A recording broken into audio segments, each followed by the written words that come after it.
جتنے بھی سیاسی قیدی ہے اس کے بارے میں ہم سمجھتے ہیں کہ میرٹ کے مطابق اس کے فیصلہ ہو، اور میرٹ کے اوپر جو ہے نا عدالت ہے اس کے فیصلے سنے، نہ کہ انتظامیہ کی دباؤ اور اس کی وجہ سے۔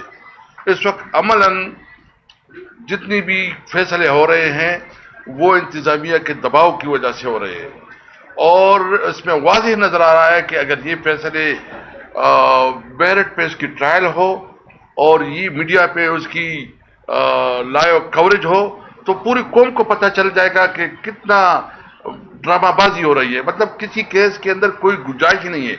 جو ہمارے اپوزیشن لیڈر عمر ایوب کو، شبلی پراس کو، یا پنجاب کی جو اپوزیشن لیڈر ہے جس طرح اس کو نااہل کیا گیا، یا جو ہمارے پارلیمانی لیڈر ہے زرتاج گل کو، یا دیگر جو ہمارے پارلیمنٹیرین ہیں جو اس کو نااہل کیا جا رہا ہے، اور پھر اسمبلی میں بھی ایک تماشا ہے۔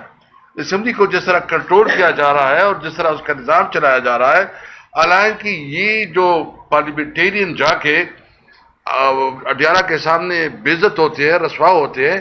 ابھی کل میں نے خود تھوڑا اس پہ ریسرچ کر رہا ہوں، اور انشاءاللہ اسمبلی کی فلور پہ بھی اس پہ بات کروں گا کہ اس وقت دنیا میں جو پارلیمنٹیرین کی پریویلیجز کیا ہیں، اور اس وقت جو ہمارا اپنی رولز کے مطابق ہر ایم این اے کسی بھی جیل کا کسی وقت بھی انسپیکشن کر سکتا ہے، باقاعدہ انسپیکشن کا نام لکھا ہے، وہ دیکھ سکتا ہے کہ جیل میں کیا ہو رہا ہے۔ تو بھائی یہ کتاب میں جو لکھا پڑھا ہے، تو کیا یہ صرف کتاب میں لکھ کے پڑھے کے لیے کہ کوئی عمل کرنے بھی ہے؟ یہ جو لوگ عہدوں پہ بیٹھے ہیں، جو کوئی پولیس آفیسر ہے یا کوئی بیوروکریٹ ہے یا کوئی فوجی آفیسر ہے، وہ تو اس قانون کی وجہ سے، اگر قانون کو کوئی احترام نہیں کرے گا تو یہ ملک کس طرف جا رہا ہے؟ مجھے تو ہمیں شدید خدشہ ہے کہ ملک انارکی کی طرف جا رہا ہے۔ جو ہمارے صوبے میں صورتحال ہے امن و امان کی، اور خاص کر جو مرج ایریا میں جو سچویشن ہے یا بلوچستان میں ہے، اس وقت ایک کوئی ڈائلاگ کی ضرورت ہے کہ ہم اس پہ سوچیں کہ کیا یہ ملک اس طرح چل رہا ہے، ہابرڈ نظام چلنا ہے، یا ملک کو قانون اور آئین کے مطابق چلنا ہے۔ میں زیادہ باتیں نہیں کروں گا، چونکہ زبیر صاحب کو ہم ریکویسٹ کریں گے کہ وہ اپنا اس وقت جو قانون کی صورتحال ہے اور پھر ہم باقاعدہ وہ کریں گے، لیکن اس سے پہلے میں مشن سے ریکویسٹ کرتا ہوں کہ وہ تھوڑا پولیٹیکل اپنی بات کر لیں، اس کے بعد زبیر عمر صاحب بات کریں۔ تو یہی ہے، اعوذ باللہ من الشیطان الرجیم، بسم اللہ الرحمن الرحیم۔ محترم صحافی حضرات، پہلے دن جب اس الائنس کی تشکیل کی گئی تھی، ہم لوگوں نے آپ سے وعدہ کیا تھا کہ الائنس نہ کسی کو برا بلا کہے گی، نہ کسی کو اخلاق کے دائرے سے گری ہوئی بات کہے گی، نہ کسی کو خدا نخواستہ الٹی پلٹی و ماضی یاد دلائے گی۔ ہم نے صرف یہی کہا تھا کہ ہم سے بار بار آئین کے دفاع کا حل کیا گیا، اور اب آئین جس انداز میں، آئین تو ہے ہی نہیں، جس انداز میں اس کی دھجیاں اڑائی جا رہی ہیں، جس انداز میں اسے درخور اتنا نہیں سمجھا جاتا، یہ ہمارے درمیان ایک سماجی معاہدہ ہے، لوگوں کے درمیان، عوام کے درمیان، یا رہنے والے قومیتوں لوگوں کے درمیان۔ اس کو اگر پھاڑ دیں گے پاکستان کی بنیادیں ہل جائیں گی۔ ہم نے بار بار یہی کہا کہ خدا کے لیے پاکستان اور آئین کے بچاؤ میں ہمارا ساتھ دیں۔ ہر ادارے سے ہم نے ریکویسٹ کی، آج بھی ہم ادارے سے ریکویسٹ کرتے ہیں۔ محترم اسد کیسر صاحب نے جیل کی بات کی، آپ سب گواہ ہیں۔ میاں محمد نواز شریف صاحب اور اس کی بیٹی جیل میں تھے، میں ملاقات کے لیے گیا تھا، جلوس جاتے تھے، جلوس 20 30 لوگوں کے گروپ جاتے تھے، وہاں ہم بیٹھے، بالکل جلسہ تھا، بالکل جلسہ تھا۔ میں میاں نواز شریف سے ملنے گیا تھا، مریم بی بی تھی۔ آخر اس وقت یہ اسپیکر، اس کو حوالدار اسپیکر کہتا ہوں، یہ حوالدار اسپیکر بھی ان ملاقاتیوں میں شامل ہوتا تھا۔ آج وہ یہاں بیٹھا ہے، اپنے کو کسٹوڈین آف دی ہاؤس کہتا ہے۔ آپ لوگ اس دن تھے یا نہیں تھے؟ اچانک آ کے شروع ہوا کہ جی ایک اعلان کرنے والا ہوں، پنجاب سے فلانا فلانا ایم این اے، اس نے 40 دن مسلسل غیر حاضری کی ہے، لہذا آئین کے فلانے آرٹیکل کے تحت یا رول کے فلانے آرٹیکل کے تحت اس کا حق نہیں بنتا، اس کی ممبرشپ جا سکتی ہے۔ پھر جب لوگوں نے شور مچایا، بڑی مشکل سے ہمیں موقع ملا، میں نے اس کو مبارکباد دی تھی۔ میں نے کہا یا میں اسپیکر نہیں کہا، میں نے کہا یا صادق صاحب، بہت خوشی ہوئی کہ آپ کو اپنے اختیارات یاد آ گئے. یہی اختیارات آپ بھی مہربانی کر استعمال کریں. آپ کی موجودگی میں آپ کے اسمبلی کے نوکروں کی وردیوں میں لوگوں نے گھس کر پارلیمنٹ کے کونے وہاں سے ممبران کو گھسیٹ کے نکالا. اب تک اس میں آپ نے عمل نہیں کیا. اگر واقعی آپ اسپیکر بننا چاہتے ہیں اور کسٹوڈین آف دی ہاؤس بننا چاہتے ہیں, اس سارے ہاؤس کو ایک پریویلیج کمیٹی میں کنورٹ کر دیں اور اس اسپیکر کو بلا, اس مجسٹریٹ کو بلا, جج جو ہے وہ سوری جیل سپرڈنٹ 19 گیٹ کا افسر وہاں کرنل بیٹھا ہے اور میرا اسپیکر بدقسمتی سے حوالدار ہے. حوالدار کرنل کو جواب نہیں دے سکتا. بلائیں ان کو, اور جب تک آپ یہ نہیں کریں گے ہم آپ کو اسمبلی چلنے نہیں دیں گے. بہرحال یہ بات ہی ہوئی. ہم کہتے ہیں کہ مہربانی کریں, یہ ملک بہت خراب ہوا. ہم ضیاء اللہ کو برا بلا کہتے ہیں, ہم مشرف کو برا بلا کہتے ہیں. ان میں پھر بھی اتنی شرافت تھی.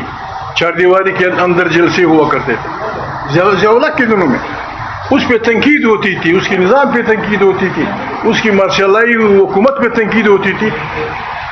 بے نظیر آئی لاکھوں کا اجتماع تھا لاہور میں. کسی پولیس افسر نے, کسی پاگل نے اس پہ حملہ نہیں کیا. اس کی شریف لوگ ہم جاتے ہیں, ایمنیز اس کی بہنیں دھوپ میں 12 گھنٹے 16 گھنٹے پسینے میں شرابور اور حرکت نہیں ہوتی. پھر اسمبلی کا فائدہ کیا ہے؟ کیوں مذاق اڑاتے ہو اسمبلی کا؟ وہاں پہ لکھا ہوا لا الہ الا اللہ محمد رسول اللہ, لا الہ محمد رسول اللہ کے اعمال ایسے تھے جو تمہارے اسپیکر شہباز وہ پشتوں میں بھی کہتے ہیں, پنجابی میں بھی ہوگا کہ خان کا نوکر 1.5 خان. یہ سارے 1.5 خان ہیں. اتنا وہ فوجی, اتنا جاہل, اتنا غلط اپروچ نہیں رکھتا جس طرح میرا 1.5 خان شہباز شریف رکھتا ہے. شہباز بھائی خدا کو مانو, آپ نے عوام کی طاقت نہیں دیکھی. غریب عوام جب بفر جاتے ہیں اور جب ہم لاہور ہوتے ہیں فرعونوں کو بیک سے نکالتے ہیں, نمرود کو فارغ کر دیتے ہیں, قارون کو فارغ کر دیتے ہیں. اور ہم نے یہ فیصلہ کیا شہباز کہ ہم نے پاکستان کے عوام کو منظم کرنا ہے, اور اس وقت تک منظم کرنا ہے, ہم جدوجہد کریں گے جب تک اس غلط, غیر آئینی, غیر قانونی, غیر جمہوری حکومت کا خاتمہ نہیں ہوتا. ہم آپ سے بھی ریکویسٹ کرتے ہیں, ہم ججوں سے بھی ریکویسٹ کرتے ہیں, ہم جمہوری جرنیلوں سے بھی ریکویسٹ کرتے ہیں, ہم دانشوروں سے بھی ریکویسٹ کرتے ہیں, ہم جو سماجی اس کے علاقوں کی تنظیمیں ہیں, خواتین کی ہو مردوں کی ہو, ان سے اپیل کرتے ہیں کہ یہ وقت ہے پاکستان کو صحیح راستے, جمہور راستے پہ. ہماری اپیل ہے, ہماری اپیل ہے پیپلز پارٹی سے, ہماری اپیل ہے جناب محمد نواز شریف سے, ہماری اپیل ہے مولانا فضل الرحمان سے, ہماری اپیل ہے جماعت اسلامی سے, تو پاکستان کی تمام پارٹیوں سے بسم اللہ آپ نکات نکالیں 4-5. آئین بالادست ہوگا, ایک جمہوری پاکستان کی تشکیل ہوگی, پارلیمنٹ آزاد ہوگا, الیکشن کمیشن پاک ہوگا, اور جو الیکشن جیتی وہ حکومت حکمرانی کرے گی. آئندہ کے لیے ہم سب 10 نہیں 50 انگلیاں لگائیں کہ ہم ایک دوسرے کو بے عزت نہیں کریں گے, پرسیکیوٹ نہیں کریں گے, پریس کو تنگ نہیں کریں گے, عدلیہ کی آزادی میں آپ لکھیں, ہم سب دستخط کر کے اللہ سے دعا کریں اور ایک دوسرے کو بھائی بندی کا ہاتھ دے کے پاکستان کو اس بدبخت سے نکالیں. اگر آپ یہ نہیں کرتے پھر تو ہم مجبور ہیں, ہم پھر جائیں گے گلیوں میں, اور اس میں اگر آپ مجبور کریں گے, ہمیں ماریں گے, پیٹیں گے, اور ہمارا یہ عدم تشدد والا ایک جمہوری تحریک خدا نخواستہ اگر اس طرف جاتی ہے, اس طرف لے جانا چاہتے ہیں, اس کے ذمہ دار آپ ہوں گے. آپ نے ہم اب کس لیے حملہ آور ہیں؟ سارے پشتون وطن پہ, سارے بلوچ وطن پہ, سارے سندھی وطن پہ. چاہتے کیا ہیں آپ؟ ٹرمپ چاہتا ہے کہ سندھ کی معدنیات نکالے, بلوچوں کی معدنیات, کوئی اور چاہتا ہے, جرمنی چاہتا ہے, فرانس چاہتا ہے. ہمارے لوگوں کو اس پہ اپنا حق تسلیم کر دو, ہم آپ کے نوکر بن کے کدال بیلچہ اٹھا کے کریں گے. پاکستان دن دگنی رات چگنی تقریر کرے گا. لیکن یہ کہ بندوق کے زور پہ آپ نے جو تماشا شروع کیا ہے سارے خیبر پختونخوا میں, خدا نخواستہ اگر یہ چیز جنگی کی طرف گئی, اور خدا نخواستہ اس سے اگر لوگوں اور اپنے افواج کے درمیان لڑائیاں چڑھی, شہباز تم اور تمہارے سارے 1.5 خان اس کے ذمہ دار ہوں گے. Thank you very much. جی زبیر صاحب.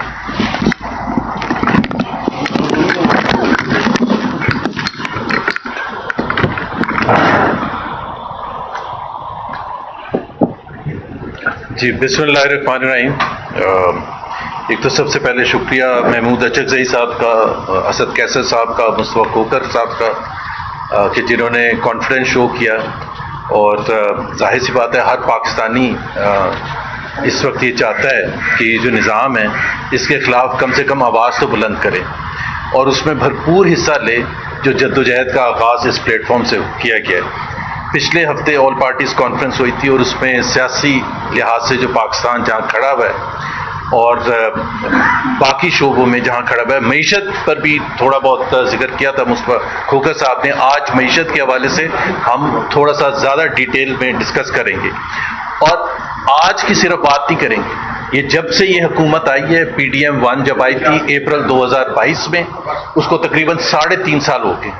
3.5 سال کی کارکردگی کا ایک تھوڑا سا جائزہ لیں گے اور کہاں پاکستان کھڑا ہے اس وقت، اور 3.5 سال میں پاکستان کے عوام نے کیا حاصل کیا اور پاکستان کی اشرافیہ نے کیا حاصل کیا.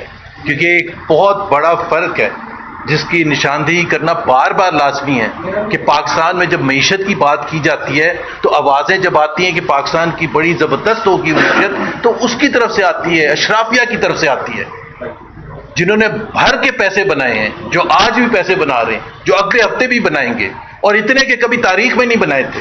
اور میں تھوڑی سی ایگزامپلس بھی دوں گا اس کی. لیکن عوام کا اگر ذکر کریں تو ان کے لیے سب نقصان ہی نقصان ہوا ہے. اگر آپ 3.5 سال کا جائزہ لیں تو پاکستان کی تاریخ میں ایک تو 3.5 سال میں تمام جس کو آپ میکرو اکنامک انڈیکیٹرز کہتے ہیں تمام ریکارڈ توڑ دیے ہیں. اور یہ میں لفاظی نہیں کر رہا، میں ابھی آپ کو بتا بھی دوں گا. ریکارڈ توڑنے کا مطلب اچھائی کی طرف نہیں ہے، برائی کی طرف ہے. پاکستان نے کبھی 38% مہنگائی نہیں دیکھی تھی جو 3.5 سال میں پہلی دفعہ دیکھی. اور 38% جس کو کہتے ہیں کنزیومر پرائس انڈیکس، اگر جو عوام کے لیے زیادہ جس سے اثر ہوتا ہے سینسٹیو SPI، وہ 50%. کوئی سوچ بھی نہیں سکتا تھا، خواب میں بھی نہیں آ سکتا تھا کہ پاکستان میں کبھی اتنی مہنگائی ہوگی. اور اس کا جواب بھی آئے گا حکومت کی طرف سے کہ دیکھیں جی اب کتنی کم ہوگی. لیکن 2022 2023 2024 میں جو مہنگائی نے پاکستان کے عوام پر ظلم کیا، جو ان کے لیے تباہی آئی ہے معیشت کے حوالے سے، لوگوں نے اپنی جائیدادیں بیچ دی، middle class lower middle class ہو گئی ہے.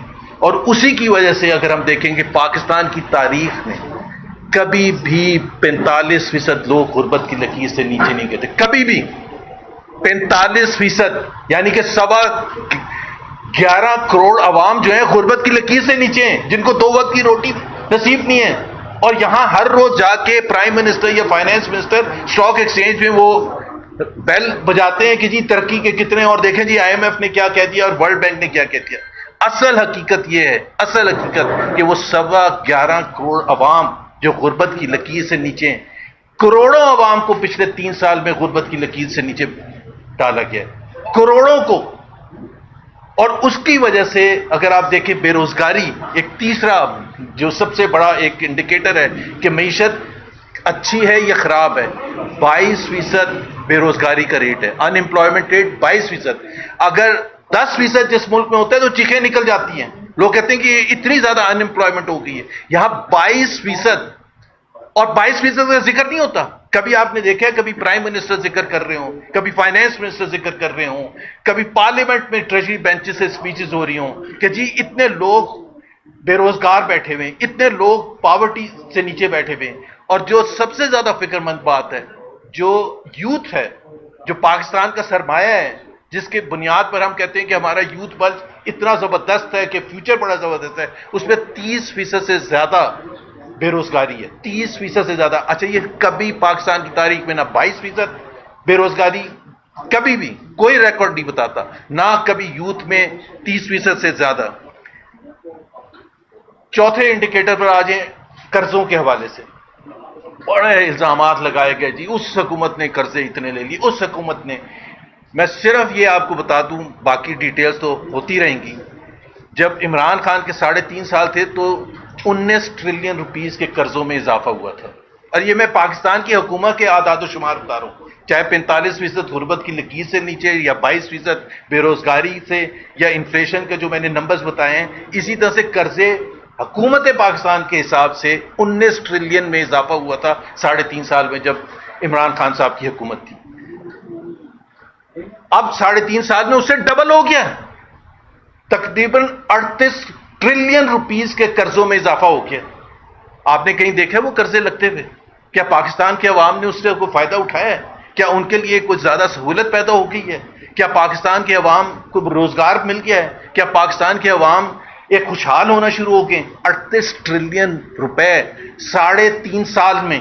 پہلے کہتے تھے نا الزام کہ انہوں نے کہاں کیے ہیں قرضے, تو آپ بتائیں پہلے کہ آپ نے وہ 38 ٹریلین روپیز جو آپ نے قرضے لیے ہیں وہ کہاں گئے؟ اور قرضوں سے میں یہ بتا دوں صرف یہاں ایک بیچ میں کہ پاکستان کی جو اکنامک مینجمنٹ ہے نا آج کل, وہ صرف 2 چیزوں پر ہے, لونز اور رول اوورز, کہ کتنے آپ کے آئی ایم ایف سے, ورلڈ بینک سے, اور اس پر ایک دوسرے کو مبارکباد دیتے ہیں. مطلب سب سے زیادہ تو شرمناک ایک طرف تو میاں نواز شریف اور شہباز شریف کہتے ہیں ہمیں شرم آتی ہے جا کے وہاں قرضے مانگنے کہ لوگوں سے ہم کشکول پھیلاتے ہیں, پھر جب ملتا ہے تو کہتے ہیں مبارک ہو آپ کو. اور دوسرا رول اوورز جو میں کہہ رہا ہوں, جو ہمارے دوست ممالک ہیں جو ہم ظاہر ہے اپریشیٹ بھی کرتے ہیں, ان کا شکریہ بھی ادا کرتے ہیں, سعودی عربیہ ہے, یو اے ای ہے, چائنا ہے, جنہوں نے ہمیں قرضے دیے جس کے بیسس پر, جس کی وجہ سے جو آج فورن ایکسچینج ریزروز آپ کے تھوڑا بہت جو آپ کو سنبھال سکے ہیں آپ, وہ اسی وجہ سے ہیں کہ جو ان کے طرف سے, ان 3 ممالک کی طرف سے 10-11 بلین ڈالرز اس وقت ہمارے پاس پڑے ہیں. اور میں یہاں ایک ضرور ذکر کرنا چاہوں گا, میں آؤں گا یہ قرضوں کے حوالے سے اور ریزروز کے حوالے سے, بٹ جس طرح میں نے قرضوں کا کہا تھا اسی طرح سے انویسٹمنٹ اگین ایک بہت ہی بنیادی چیز ہے. پہلے انویسٹمنٹ ہوگی تو پھر ترقی ہوگی, پھر جابس کریشن ہوگی, پھر خوشحالی آئے گی, پھر ٹیکسز میں اضافہ ہوگا. اب آپ انویسٹمنٹ کی حالت دیکھ لیں, 2 سال پہلے SIFC بنائی گئی اور اب مبارکباد دی گئی کہ جی اس سے جو ہے $100 بلین جو ہے آپ کی فورن ڈائریکٹ انویسٹمنٹ آئے گی. آئی کتنی ہے وہ تو میں آپ کو بتاتا ہوں, لیکن جو ریکارڈ ہے کہ پاکستان کی تاریخ میں پچھلے 50 سال میں انویسٹمنٹ ریشو جس کو آپ کہتے ہیں انویسٹمنٹ ٹو GDP 50 سال کی کم ترین شرح پر, 50 سال کی کم ترین شرح پر. یہ اعداد و شمار میں اپنی طرف سے نہیں کہہ رہا, بائی دا وے یہ فائنانس منسٹر نے خود ایکسیپٹ کیا تھا پریس کانفرنس میں. بالکل انویسٹمنٹ ریشو پاکستان کی 50 سال کی کم ترین سطح پر ہے. تو وہ $100 بلین یا $75 بلین جو آنے تھے وہ کہاں سے آنے تھے؟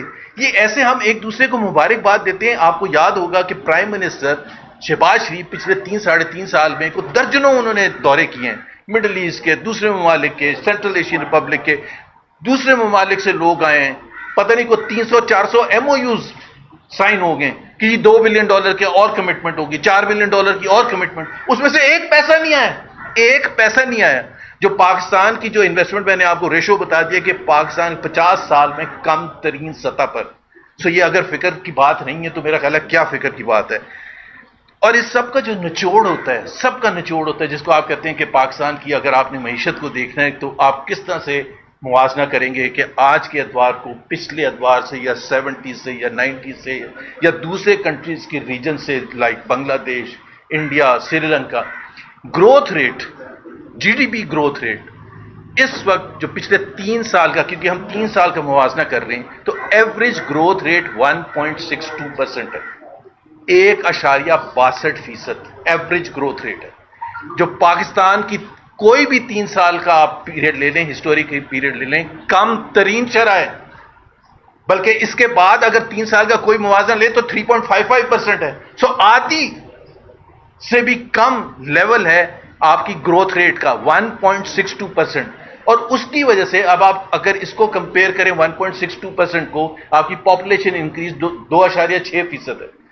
تو اگر 2.6% تو پاپولیشن میں اضافہ ہو رہا ہے اور گروتھ آپ کی 1.6% ہے, تو ظاہر سی بات ہے انمپلائمنٹ ہوگی, ظاہر سی بات ہے کہ لوگ غربت کی لکیر سے نیچے جائیں گے, ظاہر سی بات ہے انمپلائمنٹ ہوگی, ظاہر سی بات ہے کہ مہنگائی ہوگی. اور مہنگائی پر میں ایک کمنٹ کر دوں کہ بہت سے حکومتی عہدیدار اس کا جواب دیں گے کہ اب تو ہم لیں. آپ نے ڈپریس کرتی ہے, آپ نے ڈیمانڈ ڈپریس کرتی ہے, لوگوں کے پاس پیسہ ہی نہیں ہے خرید. تو اس سے آپ ایک اور اشاریے کی طرف آتے ہیں, قوت خرید, کہ پاکستان کے عوام کی قوت خرید کے ساتھ ہوا کیا پچھلے 3 سال میں. ایک نیا ریکارڈ 60% کے قریب قوت خرید میں کمی آئی ہے اپریل 2022 سے لے کے آج تک. اور اب پھر میں آپ کو ذکر کر دوں، یہ میرے اعداد و شمار نہیں ہے، یہ حکومت پاکستان کے اعداد و شمار ہے. 60%.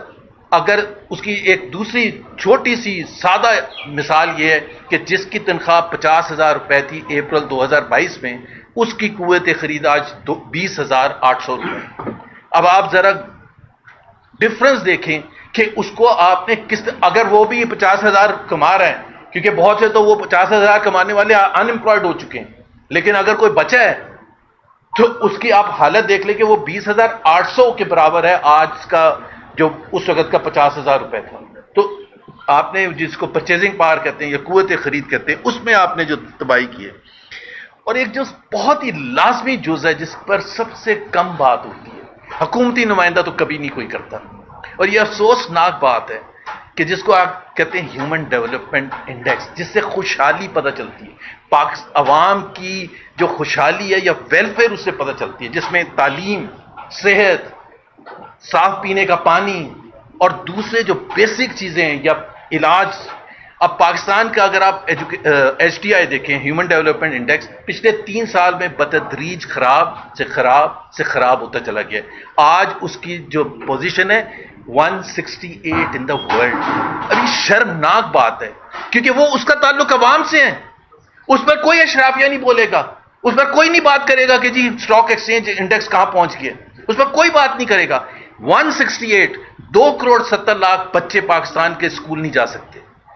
پاکستان میں 40% الٹریسی ہے، 60% یعنی کہ لٹریسی ریٹ ہے. جتنے ممالک آپ اٹھا کے دیکھ لیں جن سے ہم مقابلہ کرتے تھے وہ کہاں پہنچ گئے. ملائیشیا کو دیکھ لیں، انڈونیشیا کو دیکھ لیں، سری لنکا کو دیکھ لیں، انڈیا کو دیکھ لیں، بنگلہ دیش کو دیکھ لیں. 90s میں لٹریسی ریٹ پہنچ گیا، 96 97. اور اس کی وجہ سے خوشحالی آئی ہے. پر کیپٹا انکم ان کا دیکھ لیں کہ کہاں سے کہاں پہنچ گئے. ہم صرف اس میں خوش ہوتے ہیں جیو پالیٹک میں کہ جی ہمیں وائٹ ہاؤس میں بلا لیا تو ہم سمجھتے ہیں یہ حل ہے پاکستان کی معیشت کو ٹھیک کرنے کا. اگر یہ حل ہوتا تو 60 میں ایوب خان کو بھی بڑا ریڈ کارپٹ ٹریٹمنٹ دیا تھا، 80s میں بھی بڑا ریڈ کارپٹ ٹریٹمنٹ دیا تھا. مشرف صاحب کو بھی بٹ صاحب بلاتے تھے بار بار. بڑا آپ جب تک ان چیزوں کو فکس نہیں کریں گے انٹرنلی، اپنا ٹیکس سسٹم، اپنا ایجوکیشن سسٹم، اپنا ہیلتھ سسٹم. ہیلتھ کی حالت یہ ہے کہ 40% بچے سٹنٹڈ ہیں، گروتھ نہیں ہے نارمل. اس کا مطلب ہے اب ایک طرف 40% بچے گروتھ نہیں ہے نارمل، دوسری طرف سے 2,70,00,000 بچے اسکول نہیں جا رہے. اور جو اسکول جا رہے ہیں پبلک اسکول، اس کی تعلیم ہمیں پتہ ہے. آپ جا کے سندھ میں اور بلوچستان میں دیکھ لیں کہ اس کے پاس پڑھانے کی فیسلٹیز تک نہیں ہے، کلاس رومز تک نہیں ہے، ٹوائلٹس تک نہیں ہے. اب اس میں آپ کہہ رہے ہیں کہ پاکستان کا فیوچر بڑا زبردست ہے. میرا خیال ہے پاکستان کے عوام کو سچ بتانا چاہیے کہ پاکستان کا فیوچر بچوں کی تعلیم سے منسلک ہے. جیسے ہم اپنے گھر میں کرتے ہیں، جیسے ہم اپنے گھر کے بچوں کو کرتے ہیں، تو وہ جو بیٹھا ہے جو اسکول نہیں جا رہا ہے وہ بھی ہمارا بچہ ہے. اگر ہم اس کے لیے فکر مند نہیں، ہم تو ذکر ہی نہیں کرتے ہیں تعلیم کا. کبھی ذکر کرتے ہیں پاکستان کی اس وقت بھی، باوجود اس کے کہ ہم سب سے پیچھے ہیں، اس وقت بھی جو بجٹ پاس ہوا ہے پاکستان کا، جو education to G D P percentage ہے وہ ابھی بھی ریجن میں سب سے کم ہے. یہ آپ خود بتائیں. اور یہ جو میں ہیومن ڈیولپمنٹ انڈیکیٹر کی بات کر رہا ہوں، ایشیا میں صرف ایک ملک ہمارے سے پیچھے ہے، وہ افغانستان ہے. اور یہ کوئی فخر کی بات نہیں. اور جو دوسرے ممالک جو ہمارے ساتھ ہیں 20 ممالک، وہ سب سہارن افریقہ کے ہیں. ہم کسی کے ساتھ نہیں کمپیٹ کر رہے، ہم کہیں بھی نہیں آگے گئے، ہم بتدریج پیچھے چلتے جا رہے ہیں. اس کے علاوہ آپ نے پبلک سیکٹر انٹرپرائزز کا دیکھ لیا، تقریباً 1 ٹریلین روپے بول کے ہم سن کے وزیر اعظم صاحب کو تھک گئے کہ جی ہم یہ کر رہے ہیں، ہم یہ کر رہے ہیں، ہم سرکولر ڈیٹ کا یہ کر رہے ہیں. اس وقت تقریباً ٹریلین روپیز نقصان برداشت کر رہی ہیں پبلک سیکٹر. کون پے کر رہا ہے؟ میں اور آپ اور یہ غریب عوام پے کر رہے ہیں. اور اس سے مجھے یہ جو سب سے زیادہ امپورٹنٹ چیز ہے نا کہ اشرافیہ ورسز عوام. جب آپ یہ کہتے ہیں کہ معیشت سٹیبل ہو گئی ہے، ڈیفالٹ سے ہم نکل کے آ گئے ہیں اور سٹیبل ہو گئی ہے، بالکل سٹیبل ہو گیا ہے. کس کے لیے سٹیبل ہو گیا ہے؟ اشرافیہ کے لیے سٹیبل ہو گیا ہے. اگر سٹیبل ہوتی تو 45% لوگ غربت کی لکیر سے نیچے نہ ہوتے. سو ہمیشہ سوال یہ ہے، ہمارا حکومت سے بھی سوال یہ ہے، آپ جب معیشت کی بات کرتے ہیں اور کہتے ہیں سٹیبل ہو گیا، اور یہ ڈیفالٹ کی بھی اسد کیسر صاحب میں بات کروں گا 2 منٹ، تو جو متھ کریٹ کیا گیا جب ووٹ آف نو کانفیڈنس ہوا تو اس وقت بہت سے بہانے کیے گئے. بھائی آپ سیدھا کہتے ہیں ووٹ آف نو کانفیڈنس ہمارے آئین میں لکھا ہوا ہے، ہم وہ کرنے جا رہے ہیں. ایک ریزن یہ دیا گیا کہ پاکستان ڈیفالٹ کرنے والا تھا اس لیے. میں آپ کو صرف 2-3 نمبر دے دیتا ہوں. اور آپ ڈیفالٹ اس وقت ہوتا ہے جب آپ کے پاس ڈالرز میں کمی ہوتی ہے اور آپ اپنی انٹرنیشنل آبلیگیشنز نہیں پوری کر سکتے. جنوری اینڈ 2022 جب فیصلہ کیا گیا ووٹ آف نو کانفیڈنس کا, اور یہ آپ ریکارڈ اگین اسٹیٹ بینک کے جا کے اٹھا کے دیکھ لیں, $17 بلین اسٹیٹ بینک کے ریزرو سے, $17 بلین. اس کا مقابلہ کریں جون 2023 $4 بلین. تو ڈیفالٹ 17 بلین پر ہونا تھا یا 4 بلین پر ہونا تھا؟ 4 بلین جب رہ گئے تھے تو آپ کو یاد ہوگا کہ وزیر اعظم وہاں پیرس میں ایم ڈی کے پاس IMF اسحاق ڈار صاحب نے تو بھگا دیا تھا, اور فورن ایکسچینج ریزروز کم کم کم ہوتے چلے گئے. اور یہ بھی ایک مت تھا, یہ بھی میں آپ کو بتا دوں کہ جی ہم ڈیفالٹ کر جاتے. جب مفتاح اسماعیل فائنانس منسٹر تھے اگست اینڈ 2022 میں IMF was on board with Pakistan. تو IMF جب بورڈ پر آ گیا تھا, قرضہ جاری کر دیا, قسط جاری کر دی, تو پھر کس چیز کا تھا؟ مارچ کے مڈل میں 2 ہفتے پہلے ووٹ آف نو کانفیڈنس کے foreign exchange reserve state bank کے پاس $15 بلین تھے. آپ خود بتائیں کہ $15 بلین پر کوئی خطرہ تھا یا $4 بلین پر خطرہ ہوگا؟ اور سٹوری یہ بنا دی گئی کہ ہم ریاست کو بچانے کے لیے ہم نے اپنی سیاست ختم کر دی. بھائی آپ نے کوئی ریاست کو بچانے کے لیے نہیں کی تھی, آپ نے پاور لینے کے لیے کی تھی اپنے قرض سے. میں ایک لاسٹ میں اسکیمز کی بات کر لوں کیونکہ یہ بڑا امپورٹنٹ ہے. بہت سے اسکیمز ہوئے ہیں پچھلے 3.5 سال میں. 2 جو سب سے زیادہ, یہ ایک تو مت تھی نا, اس کو ٹھیک کرنے کی ضرورت تھی جو میں نے کیا ہے. باقی سوال آپ بے شک کرتے رہیے گا. ایک تو ابھی ہم نے دیکھا چینی کا اسکینڈل. اب مسئلہ یہ ہے کہ اسکیم ہوتا کیا ہے؟ اس اسکیم یہ ہوتا ہے کہ جو حکومت میں بیٹھے ہیں, جو اشرافیہ ہے, وہی فیصلہ سازی کر رہی ہے. ابھی آڈیٹر جنرل نے 10 دن پہلے نیشنل اسمبلی کی کمیٹی میں یہ کہا کہ $300 بلین شوگر اونرز کی جیبوں میں گیا اس پرائس انکریزز کی وجہ سے. پہلے ماشاءاللہ کافی کماتے ہیں, یہ اس کے اوپر ہے. 300 بلین کس کی جیبوں سے گیا؟ غریب عوام کی جیب سے گیا. وزیر اعظم نے جب سب ہو گیا لوٹ لیا, عوام کو تباہ کر دیا, تو انہوں نے کہا کہ جی میں شوگر مافیا کو کنفرنٹ کروں گا. تو پہلے تو آپ اپنے صاحبزادہ جو ہیں وہ بھی تو شوگر مافیا کا حصہ ہیں, ان کو تو کنفرنٹ کریں نا, ان کے تو آڈٹ کروائیں نا, ان سب کا آڈٹ کروائیں جو فیصلہ سازی میں شامل ہیں. فیصلے بھی آپ کر رہے ہیں ایکسپورٹ کے, اور فیصلے بھی آپ کر رہے ہیں امپورٹ کے. صرف ایکسپورٹ اور امپورٹ کا جو ڈفرنس ہے, سیم کوانٹٹی 84 بلین تو بیچ میں سے غائب ہو گیا. 198 بلین 114 بلین آپ نے ایکسپورٹ میں کمائے, 114 بلین اسی کوانٹٹی پر, اور اسی کوانٹٹی کو منگوانے میں 198 بلین. 84 بلین کا کس کی جیبوں سے کیا؟ عوام کی جیبوں سے کیا. اب اسی طرح سے ایک ویٹ سکینڈل آیا تھا. اب ویٹ سکینڈل میں بھی 300 بلین کی ہیرا پھیری ہوئی, 300 بلین کی. لیکن ابھی اس کی رپورٹ آ گئی آڈیٹر جنرل کی, کوئی ایکشن ہوا؟ کوئی ایکشن نہیں ہوا. کیا بتایا گیا؟ پہلے تو یہ جھگڑا ہو رہا ہے کہ وہ PDM-1 کی گورنمنٹ نے فیصلے کیے تھے یا کیئر ٹیکر گورنمنٹ نے کیے تھے, یا جو PDM-2 کی گورنمنٹ آئے تھے انہوں نے فیصلے کیے تھے. اب عوام بیٹھ کے یہ انتظار کر رہی ہے کہ وہ آپس میں اس چیز پر لڑ رہے ہیں. یہ نہیں کوئی ڈینائی کر رہا کہ عوام کو 300 بلین روپے کا تھوک لگایا, یہ کوئی بھی نہیں بات کر رہا, یہ کوئی بھی نہیں ڈینائی کر رہا. لیکن ڈینائی کیا کر رہے ہیں کہ وہ کاکڑ صاحب کہتے ہیں کہ جی ہماری حکومت میں تو یہ والا فیصلہ نہیں, یہ والا ہوا تھا. PDM کی جو جانے والی حکومت تھی وہ کہتے ہیں کہ یہ نہیں, یہ ہم نے نہیں کیا تھا, یہ تو کیئر ٹیکر نے کیا تھا. اور اس کے بعد جو نئی حکومت آتی ہے انہوں نے کہا جی ہم نے تو کوئی فیصلہ ہی نہیں. حالانکہ تینوں کے تینوں رسپانسبل تھے. اور میرے نزدیک کیئر ٹیکر تھی یا PDM-1 تھی یا PDM-2, it is a continuation of the same setup جو اپریل 2022 میں شروع ہوا. سو یہ چھوٹی چھوٹی چیزیں تھیں. باقی آپ کو پتہ ہے معیشت کا حالت.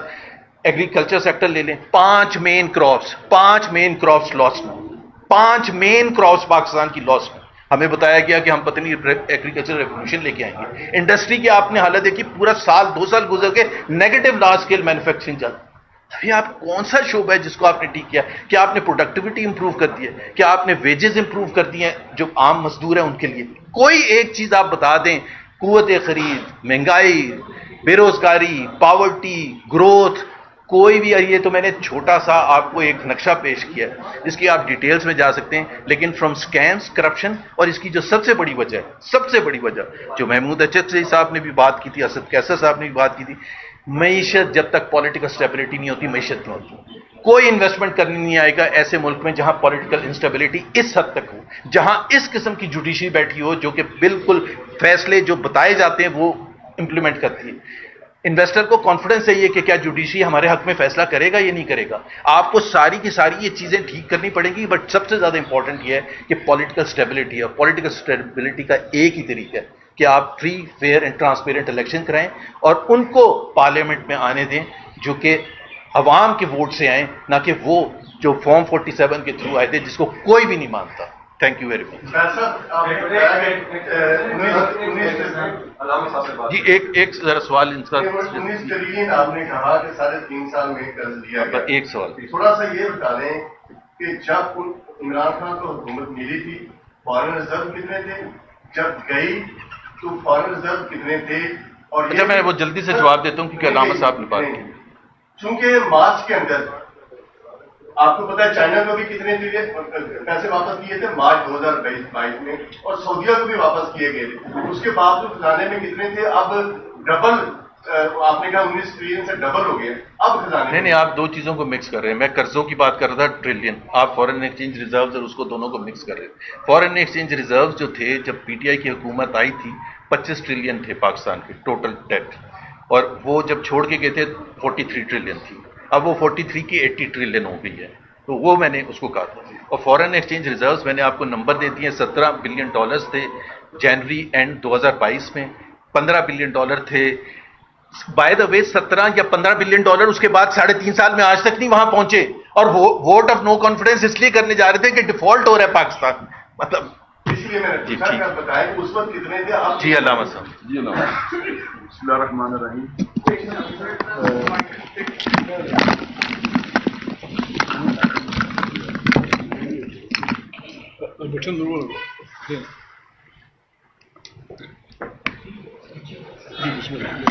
دیکھیں ضروری باتیں ہو گئی ہیں کہ پاکستان کی عوام براہ راست آپ جانتے ہیں کہ کسی بھی ملک کے اندر اگر کرائسز آ جائیں تو براہ راست بوجھ عوام اٹھاتے ہیں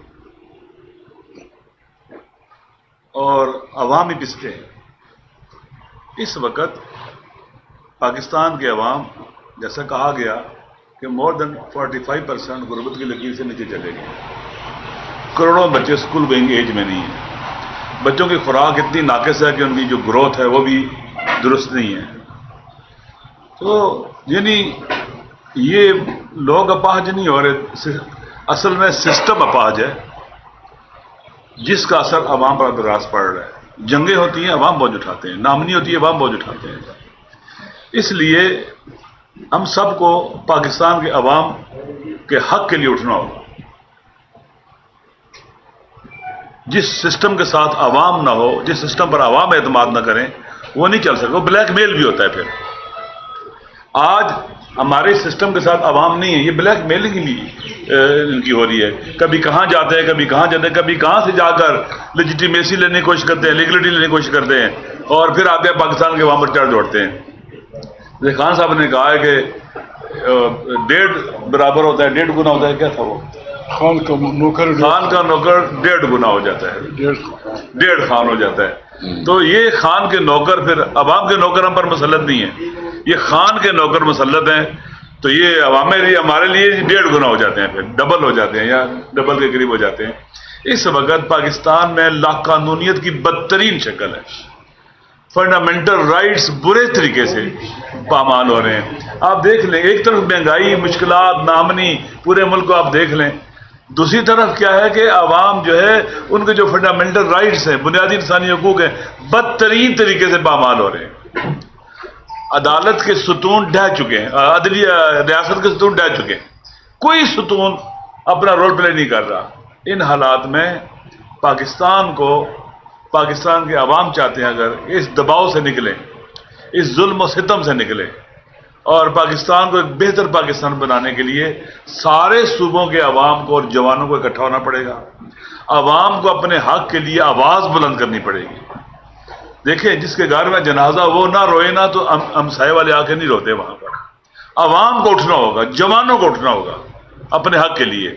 اور اکٹھا ہونا ہوگا. ہمیں یہ بلوچوں کے نام پر، سندھی کے نام پر، مہاجر کے نام پر، پشتون، سرائکی، پنجابی، گلگتی، بلتی، شین یشکن کے نام پر تقسیم کرتے ہیں، پھر مسل کی تقسیم بھی کرتے ہیں تاکہ ہم ایک نیشن نہ بن سکیں، قوم نہ بن سکیں. اگر ہم قوم نہیں بنیں گے کبھی بھی دشمن کا مقابلہ یا سختیوں کا مقابلہ حتیٰ پاکستان کی حفاظت بھی نہیں کر سکیں گے. اس کے لیے سب کو یہ سمجھنا ہوگا ہم سارے ایک ہیں. جب ظالم اکٹھے ہیں تو مظلوموں کو بھی اکٹھا ہونا چاہیے تاکہ ہم اپنے وطن کو ایک باوقار وطن بنا سکیں. ہم ڈیزرو کرتے ہیں. اس کے اندر جو اللہ نے نعمتیں رکھی ہیں، جیو پولیٹیکلی جو ہماری جو سیاسی جغرافیہ دیکھ لیں، معاشی جغرافیہ دیکھ لیں، ہر لحاظ سے دیکھ لیں اس کو، پاکستان اسٹریٹجیکلی ہم جگہ پر واقع ہے. ہم ڈیزرو کرتے ہیں کہ ترقی یافتہ، پیش رفتہ، باوقار ملکوں یا امن و امان ہو، لوگوں کے حقوق ملیں. بلوچستان کو ہی آپ دیکھ لیں، آبادی بہت تھوڑی ہے لیکن اللہ نے جو وہاں ثروت اور دولت رکھی ہے وہ بے پناہ ہے، لیکن وہاں کتنی غربت اور فقر ہے. آپ سندھ کو جا کے دیکھ لیں، انٹیریئر میں چلے جائیں، کتنی غربت اور فقر و افلاس ہے. اسی طرح سے جو شہروں سے تھوڑے سے دور دراز کے علاقے ہو جاتے ہیں وہاں بڑے مسائل ہیں. جی بی میں چلے جائیں، کشمیر میں چلے جائیں. لہٰذا ہم سب کو مل کر اکٹھے ہو کر پاکستان کو بچانا ہوگا، نہیں تو ایسی صورتحال آگے رہی یہ لوگ باہر چلے جائیں گے. ابھی بھی آپ نے سن لیا کہ پتہ نہیں پرتگال میں بیوروکریٹس کے بہت زیادہ ہے، وہاں پر وہ بلڈنگیں خرید رہے ہیں اور پتہ نہیں سرمایہ گزاری کر رہے ہیں. میں نے سنا ہے کہ بہت سے لوگ سنیگال بھی جا رہے ہیں، سنیگال میں پراپرٹیز خریدی جا رہی ہیں. ان ملکوں میں جانے کی کوشش ہو رہی ہے جہاں پر آبادی پاکستانی کی کم ہو، وہ تنگ نہ کر سکے انہیں. یہ ساری چیزیں جو باتیں ہیں مبینہ طور پر جو کچھ کہا جا رہا ہے یہ بہت ہی الارمنگ ہے. لہذا پاکستان کے اصل وارث پاکستان کے عوام ہیں، انہیں آگے بڑھنا ہوگا. اور انشاءاللہ اگر عوام اٹھیں گے تو اپنے حق کو چھین بھی لیں گے اور ان سے نجات بھی مل جائے گی جو ان کے عوام کے حق پر ڈاکہ ڈالے ہوئے ہیں. میرے خیال میں اگر جتنی دیر کریں گے اتنی بڑا نقصان ہوگا. اس وقت پورے پاکستان کی طرح پنجاب میں جو لاقانونیت ہے وہ الامان والا فیض ہے. ابھی اربعین آ رہا ہے چلم امام حسین علیہ السلام کا. آپ یقین کر لیں ہمارے لوگوں کے گھروں میں پولیس والے جاتے ہیں، ایس ایچ او، گرمی ہے نا بہت زیادہ ہے، لوگ سبیلیں لگاتے ہیں جنہیں ہم موقف کہتے ہیں. خبردار موقف لگایا تو ہم تمہیں شیڈول 4 میں ڈالیں گے، ایف آئی آر کاٹیں گے، تمہیں جیل میں پھینکیں گے. دھمکیاں دے رہے ہیں D P O, I G, additional I جی، سی پی او یہ کر رہے ہیں وہاں پر. یعنی آپ کا کام ہے فیسیلیٹیٹ کرنا کی عبادت ہے، لیکن نہیں، یہ چاہتے ہیں لوگوں میں غصہ آئے، ایگریشن آئے، ایکسٹریمزم آئے، لوگ آگے سے اٹھیں پتھر مارے کہیں گے دہشت گرد ہیں. اس لیے ہر طرف لاقانونیت، سب سے بدترین لاقانونیت جیسے بلوچستان میں نامنی کے حوالے سے کے پی کے میں ہے، پنجاب میں بنیادی انسانی حقوق پر ڈاکہ ڈالا جا رہا ہے. کوئی بھی محفوظ نہیں ہے پنجاب کے اندر. اور باقاعدہ آپ جانتے ہیں کہ اخباروں میں بھی آیا کہ لوگوں کو بغیر کورٹ میں لے جائے سزا دیے گولیاں مار کر قتل کیا جا رہا ہے. وہاں پر کرپشن کے بھی کسی اور کہانی ہے جو زبیر صاحب بہتر بیان کر سکتے ہیں. شکریہ.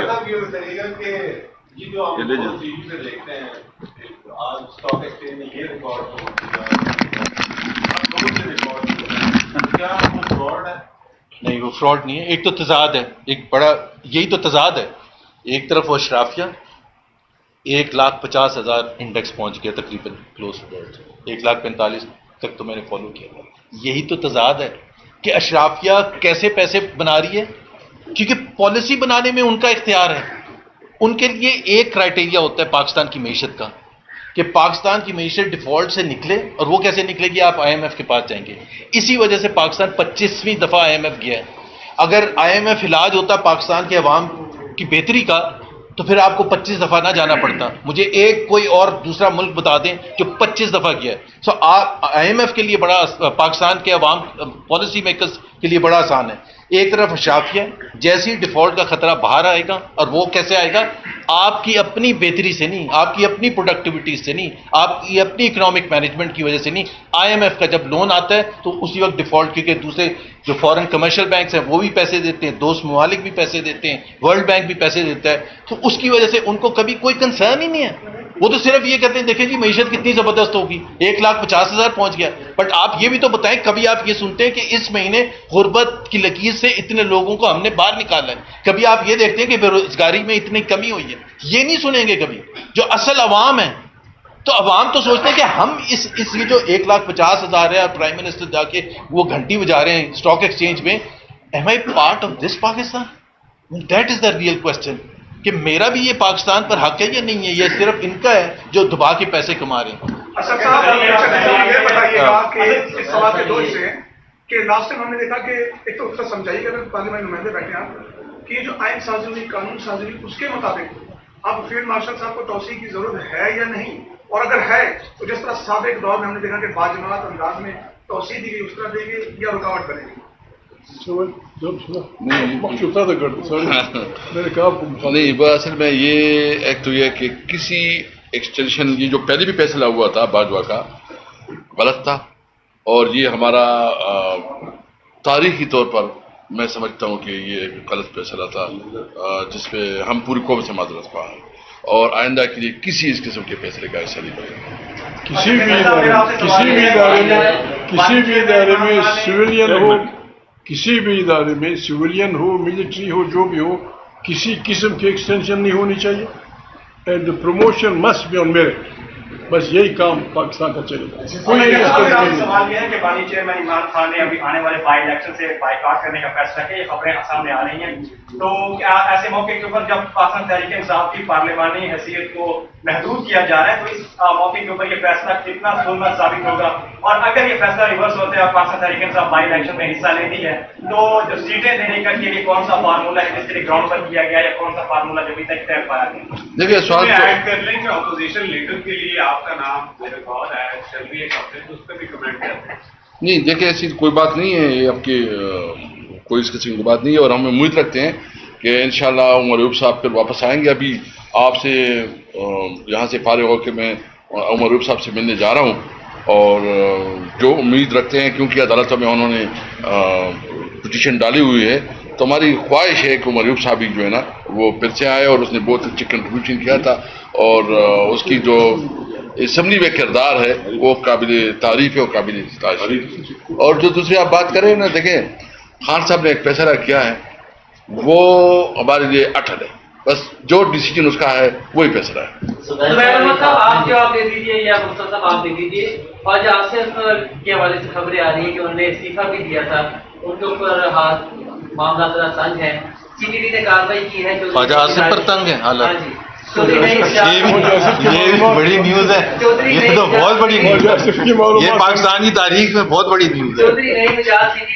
مصطفیٰ اس کا جواب بلو ورلڈ سٹی کے وہ مالک ہیں. فیصلہ آباد میں بھی کہہ رہے ہیں کہ کچھ رانا ثناءاللہ صاحب کے ساتھ بھی معاملات بھی کھولے جا رہے ہیں. آپ سمجھتے ہیں کہ جو ایک پیج تھا اس میں کہیں نہ کہیں اب دراڑیں پڑنا شروع ہو رہی ہیں؟ دیکھیں ہائبرڈ نظام ایک انکانسٹیٹیوشنل نظام ہے, اور ایکچولی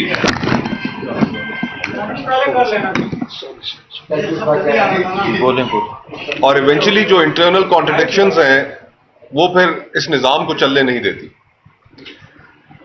ہمارا تو کہنا صرف اتنا ہے کہ یہ خدارا جو تجربہ گاہ بن گیا ہے پاکستان, اس کے اندر ہم نے ہر قسم کا تجربہ کر کے دیکھ لیا ہے. ڈائریکٹ ہم نے مارشل لاز بھی دیکھ لی ہیں, ہم نے ہائبرڈ نظام بھی دیکھ لیا ہے, ہم نے جوڈیشل ایکٹیویزم کے نام پر جوڈیشل مارشل لا بھی اس ملک کے اندر دیکھ لی ہے.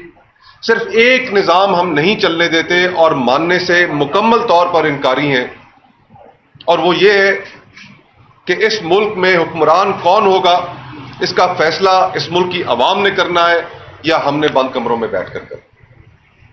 کبھی یہ بات بھی مان لیجئے, اس فیصلے کو بھی امپلیمنٹ کر کے دیکھ لیجئے, یقیناً آپ کو تسلی اور شفا نصیب ہوگی. ایک اور بات ہے کہ قرآن مجید میں بہت اچھی دعا ہے, قلوبہم شتیٰ. آپ سمجھتے ہیں سارے اکٹھے ہیں قرآن میں, لیکن ان کے دل اکٹھے نہیں ہیں, ہر ایک اپنے دو کلر کا.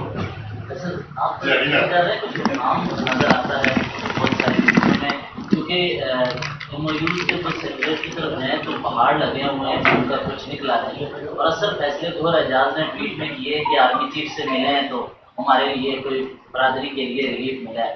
تو آرمی چیف اس میں کیا کردار ادا کر سکتے ہیں؟ اور دوسرا یہ اس طرح آپ تو معیشت کا اور چینی کا ذکر کیا, کل رانا تنویر نے گفتگو کرتے ہوئے آپ کے سارے دعووں کی تردید کی ہے. انہوں نے کہا ہے کہ وسیع تر عوامی مفاد میں ہم نے چینی کے 200 روپے کر دیے. جی جی جی. ایک تو پہلی چیز یہ ہے کہ مجھے نہیں پتا ابہام آپ کو کیسے نظر آ رہے ہیں. رانا تنویر نے کیا بات کی؟ آپ کا سوال پیدا کیا تھا؟ کلیئرٹی کہ جس پوزیشن میں فیصلہ کر رہے ہیں تو اس سے اچھا وہ گوہر اجاز صاحب کا آپ نے ذکر. It's an admission of the failure of the system. Parliament کہاں ہے؟ وزیر اعظم کہاں ہے؟ کابینہ کہاں ہے؟ اگر وہ کسی کام کے نہیں ہے تو وہ بیٹھے کیوں ہیں؟ میں اور آپ اپنی جیبوں سے ان کو تنخواہیں کیوں دے رہے ہیں؟ پارلیمنٹ کیوں اتنا چل رہا ہے؟ اگر انہوں نے فیصلے نہیں کرنے، اگر فائنانس منسٹر نے، انڈسٹریز منسٹر نے، باقی جو ریلیٹڈ منسٹرز ہیں اکانومی کے، اگر اس کا مطلب ہے وہ فیل ہو گئے نا، تب وہ گئے آرمی چیف کے پاس. تو it's an admission of the failure. تو پھر اس کا مطلب یہ ہے کہ یہ پھر کھچڑی آدھی تھی. اس کا مطلب یہ میں کیوں پیسے دوں ان کے لیے جو بڑی بڑی کاریں لے کے پھر رہے ہیں، دنیا بھر میں پھرتے ہیں، جھنڈے لگائے ہوئے ہیں، بڑے بڑے گھر رہے ہیں، بڑے بڑی تنخواہیں لے رہے ہیں اور فیصلے خود نہیں کر رہے. اور فیصلوں کے لیے آپ کسی اور کو بھیج دیں. آپ چیئرمین ہیں تحریک تحفظ آئین پاکستان کے حوالے سے، کب تک آپ نکلیں گے آئین کے تحفظ کے لیے؟ اور اب اپوزیشن تقریباً آپ سمجھنا کرتی ہے، لیکن سندھ کا ایک اپوزیشن کا اتحاد ہے جی ڈی اے، ان سے بھی کوئی بات چیت چل رہی ہے آپ لوگوں کی؟ کیونکہ ان کے لیے بھی تو آئین اتنا ہی امپورٹنٹ ہے جتنا آپ لوگوں کے. وہ ہمارے ساتھ ہیں. تنظیم کا حصہ نہیں بنے ہیں.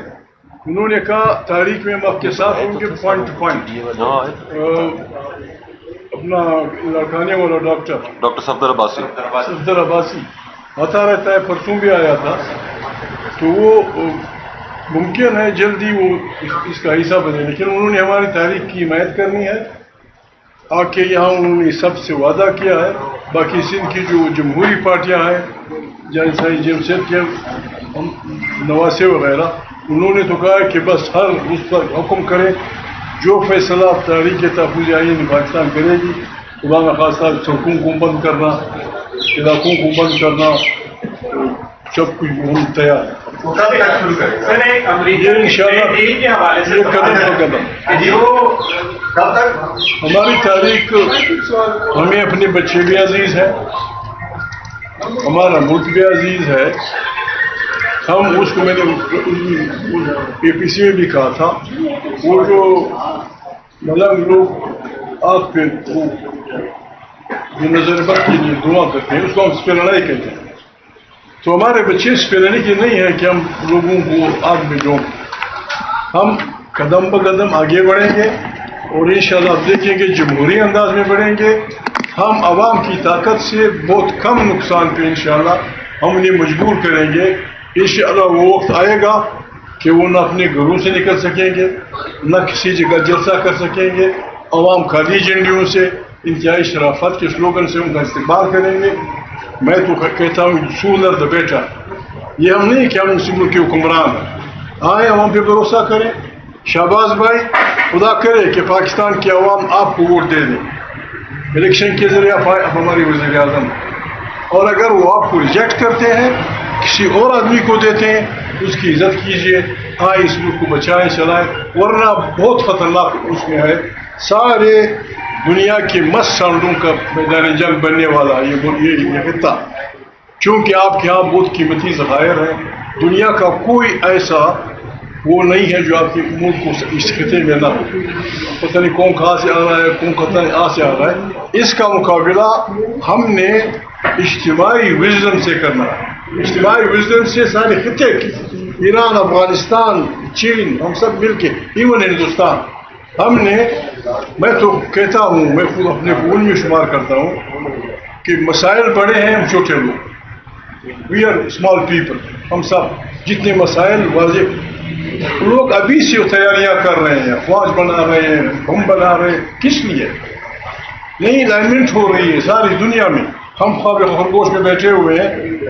اگر خدا نخواستہ پاکستان کو ایک دوتی گائے رکھ دیں تو بس جو بھی سلوگن ہے وہ لگاؤ، ہر ایک وہ رکھا ہوا ہے. پاکستان کپے، دوسرا کہتا ہے روٹی اور کپڑا، دوسرا کہتا ہے ووٹ کو عزت ہو. لیکن اس گائے کا نہ کوئی کو کچھ کھلاتا ہے، نہ کوئی اس کو بوسا ڈالتا ہے، نہ کوئی چھلا دیتا ہے. بس سب لگے ہوئے ہیں اور یہ بیٹھے. تو اس میں ہم اپنے کل نہیں ہیں، آپ ہمیں تجاویز دیں، آپ بھی ہمیں تجاویز دیں، ڈو دس ہم کریں گے. ہم آپ سے کہتے ہیں آئیں اجتماعی دانش سے ایک نئے پاکستان کی تشکیل ہو. مہربانی.